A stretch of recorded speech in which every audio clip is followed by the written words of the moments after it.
మహావీరుడు పరాక్రముడైన శ్రీకృష్ణుడి ద్వారకాకి ఏమైంది, అసలు శ్రీకృష్ణుడి మరణం వెనకాల ఉన్న అసలు రహస్యం ఏంటో ఈ వీడియోలో తెలుసుకుందాం. సో ఇంక లేట్ చేద్దాం, మన వీడియోలోకి అయితే వెళ్ళిపోదాం. జై శ్రీరామ్, జై శ్రీకృష్ణ. నేను మీ తరుణ్. కంసుని మరణం తర్వాత కంసుడి ఇద్దరు భార్యలైన అస్థి మరియు ప్రాప్తి వాళ్ళ తండ్రి దగ్గరికి వెళ్ళి కంసుని చంపినందుకు శ్రీకృష్ణుడి పైన ప్రతీకారం అయితే తీర్చుకోమన్నారు. అస్థి మరియు ప్రాప్తి ఇద్దరు అక్క చెల్లెళ్ళు. ఇంకా అస్థి మరియు ప్రాప్తి ఎంత బాధపడటంతో అస్థి మరియు ప్రాప్తి తండ్రి అయిన జరాసంధుడు చూసి తట్టుకోలేకపోయాడు. ఇంకా శ్రీకృష్ణుడి మీద పగ పెంచుకుని శ్రీకృష్ణుడి మీద ఎలాగైనా ప్రతీకారం తీర్చుకోవాలనుకున్నాడు. అప్పటి నుండి మధుర మీద యుద్ధాలు చేస్తూ ఉన్నాడు జరాసురుడు. అయితే ఇది చూసిన శ్రీకృష్ణుడు మధుర ప్రజలను ఎలాగైనా కాపాడుకోవాలనుకుని అప్పుడే ఒక నిర్ణయం అయితే తీసుకున్నాడు.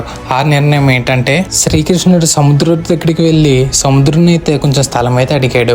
ఇంకా అదే విధంగా సముద్రుడు కొంచెం లోపలికైతే జరిగి శ్రీకృష్ణుడికి అయితే స్థలం అయితే ఇచ్చాడు. ఇంకా ఆ స్థలంలో శ్రీకృష్ణుడు అయితే ద్వారక అని ఒక మహా అందమైన సుందరమైన నగరాన్ని అయితే నిర్మించాడు. ద్వారక చాలా అందంగా ఉంటుంది. ఎత్తైన కట్టడాలు, సుందరమైన ప్రదేశాలు, ద్వారకాన్ని ఒక భూలోక స్వర్గం అనేది చెప్పుకునేవాళ్ళు. ద్వారకా మొత్తం వజ్ర వైడూర్యాలతో, బంగారంతో, ఎంతో విశాలమైన రహదారులతో ఉండేది ద్వారక. అయితే ద్వారకా మొత్తం మీద 10 లక్షల మంది జనం అయితే నివసించేవారు. ఇంక ద్వారకా ప్రజలకు ఎటువంటి ఇబ్బంది రాకూడదని జరాసంధుడిని భీముడి చేత హతమార్చాడు కృష్ణుడైతే. కానీ ఇక్కడితో ద్వారకాకి ఉన్న ఇబ్బంది అయితే తీరిపోలేదు. శ్రీకృష్ణుడి మేనత్త కొడుకైన శిశుపాలుడు అయితే ద్వారకా మీదకి యుద్ధం అయితే ప్రకటించాడు. ఇంకా ఇదే యుద్ధంలో శిశుపాలుని అయితే శ్రీకృష్ణుడు హతమార్చాడు. అప్పుడే కురుక్షేత్రం అయితే మొదలైంది. కురుక్షేత్ర యుద్ధంలో పాండవులు అయితే విజయం సాధించారు. 100 మంది కౌరవుల్లో 99 మంది కౌరవులు అయితే చనిపోయారు, ఒక దుర్యోధనుడు తప్ప. కురుక్షేత్ర యుద్ధంలో శ్రీకృష్ణుడు ఎటువంటి యుద్ధం చేయలేదు, కేవలం అర్జునుడు ఒక రథాన్ని అయితే తోలాడంతే. ఈ యుద్ధంలో శ్రీకృష్ణుడు ఇద్దరు వైపు ఒకేలా ఉన్నాడు. శ్రీకృష్ణుడు కౌరవుల్ని పాండవుల్ని ఒక విషయం అయితే అడిగాడు. కౌరవుల్ని పాండవుల్ని యాదవులు సైన్యం కావాలా లేదా నేను కావాలని అడగడంతో కౌరవులు అయితే యాదవ సైన్యాన్ని అయితే కోరుకున్నారు. పాండవులు అయితే శ్రీకృష్ణుని అయితే కోరుకున్నారు. 18 రోజులు అతి భీకరమైన యుద్ధం తర్వాత కౌరవులు ఒక దుర్యోధనుడు తప్ప మిగిలిన వాళ్ళందరూ మరణించారు. ఈ యుద్ధం తర్వాత గాంధారి చాలా బాధలో ఉందని తెలుసుకున్న శ్రీకృష్ణుడు అయితే గాంధారి దగ్గరికి పలకరించడం అని అయితే వెళ్ళాడు. గాంధారి అయితే శ్రీకృష్ణుని చూసిన వెంటనే చాలా కోపంతో శ్రీకృష్ణుని అయితే ఒక విషయం అయితే అడిగింది. నా పుత్రులు ఇంతమంది చనిపోయినా నువ్వు ఎందుకు యుద్ధం ఆపలేదు? నువ్వు ఆపాలనుకుంటే కొన్ని క్షణాల్లోనే యుద్ధాన్ని ఆపగలవు, కానీ నువ్వు కావాలని ఆపలేదని శ్రీకృష్ణుని మీద అయితే గాంధారి కోప్పడుతుంది. అప్పుడు శ్రీకృష్ణుడు అయితే ఒక మాట అయితే చెప్పాడు. నీ భర్త ధృతరాష్ట్రుడు కిందటి జన్మలో చేసుకున్న కర్మ, పోయిన జన్మలో ఒక హంసని దాన్ని 100 మంది పిల్లల్ని నీ భర్త అయితే ఇబ్బంది పెట్టాడు. దాని మూలాన ఈ జన్మలో నీ భర్తకి కంటి చూపు పోయింది. నీ 100 మంది పిల్లల్లో 99 మంది పిల్లలు చనిపోయారు అని అయితే శ్రీకృష్ణుడు బదులిచ్చాడు. అది విన్న గాంధారి, నా భర్త చేసిన తప్పుకి నాకు ఈ శిక్ష ఎందుకు?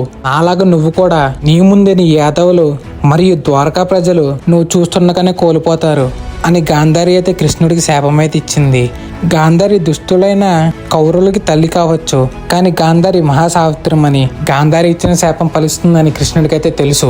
3 దశాబ్దాల తర్వాత శాపం ఫలించడం మొదలైంది. దీంతో పాటు ద్వారకాకి ఇంకో శాపం ఉందని మనకి భారతం వల్ల తెలుస్తుంది. ఆ శాపం ఏంటంటే శ్రీకృష్ణుని కలుద్దామని నారదుడు మరి కొంతమంది మునులైతే ద్వారకాకైతే వచ్చారు. అప్పుడే కొంతమంది యాదవులు మగవాడికి ఆడవాళ్ళ వేషం వేసి ఈ మునుల దగ్గరికి వచ్చి ఈమెకి మగ పిల్లవాడు పుడతాడా ఆడపిల్ల పుడతాదా అని మునులనైతే ఆట పట్టించారు. ఇంకా దాంతో కోపం వచ్చిన మునులు మగవాడికి ఆడవారి వేషం వేసి మగపిల్లాడు పుడతాడా ఆడపిల్లాడు పుడతాడని అడుగుతున్నారు కదా, మగపిల్లవాడు కాదు ఆడపిల్లవాడు కాదు, ఒక ముసలం పుడుతుంది అని అయితే శాపం ఇచ్చి అక్కడి నుండి కృష్ణుని కలకండానే వెళ్ళిపోయారు ఆ మునులైతే. అప్పటి నుండి యాదవుల మధ్యలో కలహాలు అయితే మొదలైనవి. యాదవుల్లో కొట్లాటలు ఆడుకోవడం గట్ట మొదలు పెట్టారు. అలాగే ఆకాశవాణి ద్వారకాన్ని సముద్రం ముంచేస్తాడు అని అయితే చెప్పింది. ఇవన్నీ చూసిన శ్రీకృష్ణుడు అర్జునుడిని పిలిచి ద్వారక బరువు బాధ్యతలని అర్జునుడికైతే ఇచ్చి శ్రీకృష్ణుడు అడవులకైతే వెళ్ళిపోయాడు. కొన్ని రోజుల తర్వాత శ్రీకృష్ణుడు అడవిలో ప్రశాంతంగా కూర్చున్నప్పుడు ఒక వేటవాడి బాణం వచ్చి శ్రీకృష్ణుడు బొట్టన వేలికైతే తగిలింది. అదే చాలా మంది చెప్తారు ఈ బొట్టన వేలికి తగలగానే శ్రీకృష్ణుడు మరణించాడని. అది నిజం కాదు. అసలు ఆ శ్రీకృష్ణుడు మరణం వెనకాల ఉన్న అసలు రహస్యం ఏంటంటే ఆ బాణం వచ్చి శ్రీకృష్ణుడు బొట్టం వేలి తగలగానే శ్రీకృష్ణుడికి అయితే అర్థమైంది తను వెళ్లాల్సిన సమయం వచ్చిందని. మహావీరుడు శ్రీకృష్ణుడు లాంటి దేవుడికి మరణం ఉంటుందా?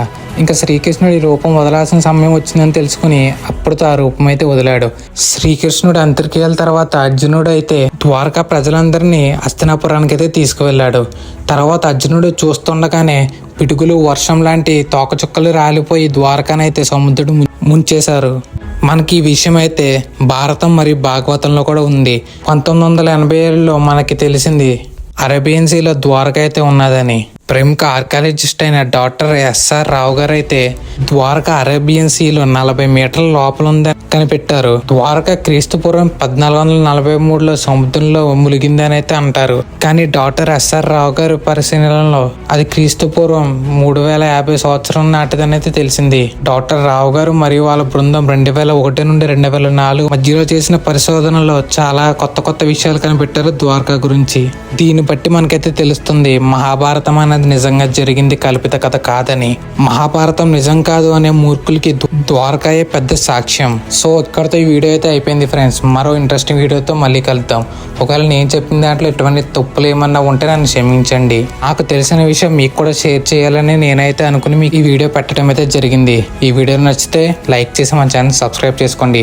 మరికొన్ని ఇలాంటి ఇంట్రెస్టింగ్ మరియు ఇన్ఫర్మేటివ్ వీడియోస్ కోసం మన ఛానల్ ఇప్పుడే సబ్స్క్రైబ్ చేసుకుని మీ ఫ్యామిలీ అండ్ ఫ్రెండ్స్కి అయితే ఈ వీడియోని షేర్ చేయండి. అలాగే వీడియోకి లైక్ చేయండి. వీడియోని ఎక్కడి వరకు చూసిన వాళ్ళు జై శ్రీకృష్ణ అని కామెంట్ చేయండి. జై శ్రీరామ్. మళ్ళీ నెక్స్ట్ వీడియోలో కలుద్దాం.